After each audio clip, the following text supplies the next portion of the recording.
স্বাধীনতা উপলক্ষে একটা ভিডিও বানাবো, তাই এখানে রিজু আমার বোতলের গায়ে লিকলিক করে দিচ্ছিল।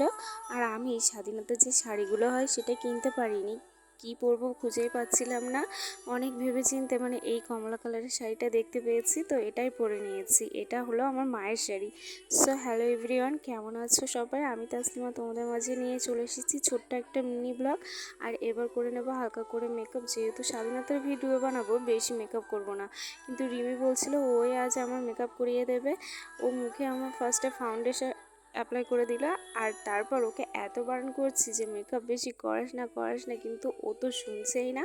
ও মনে হয় ভাবছে আমি ব্রাইড, আর আমাকে আজ ও ব্রাইড একটা মেকআপ করে ব্রাইডাল একটা মেকআপ করে দেবে। ফাউন্ডেশন, কম্প্যাক্ট পাউডার আর হাইলাইটার, সেটিং স্প্রে থেকে শুরু করে বাদবাকির কথা তো আর নাই বললাম। 12 ফোঁটাটা আমাদের কাছে ছিল না, তাই ও জল রং করে জল রং দিয়েই ও আমার দুই গালে আর কপালে পতাকা করে দিয়েছে।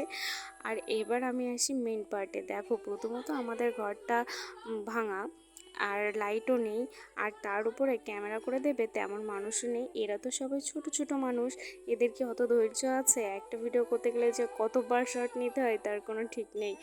আর এই ভিডিও করছিলাম তখনই মনে হচ্ছিল যে বোতলটা আরেকটু বড় হলে ভালো হতো, কিন্তু তখন আর নতুন করে বোতল অ্যারেঞ্জ করা ভীষণ টাফ। লাইট ছিল চারিদিকে, বাট একটাও কাজের না। আর এতগুলো ফোন দেখছো, কারোরই ফোনেরই ক্যামেরা ভালো না। আর ওই একজন ওপরে আছে, আর আমি এটার মধ্যে সবুজ রং গুলে নিয়েছি, পুরো ভিজে গেছি। আর এই ভিডিওটা কয়েকদিন পরেই পোস্ট হবে। মোটামুটি করার চেষ্টা করেছি, নেক্সট ইয়ার আরও ভালো করব, ভালো করার চেষ্টা করব। ভিডিওটা কেমন লাগবে আমি জানি না, তোমাদের ভালো লাগলে দেখো, আর না ভালো লাগলেও দেখো প্লিজ। সো আজকের মতো টাটা।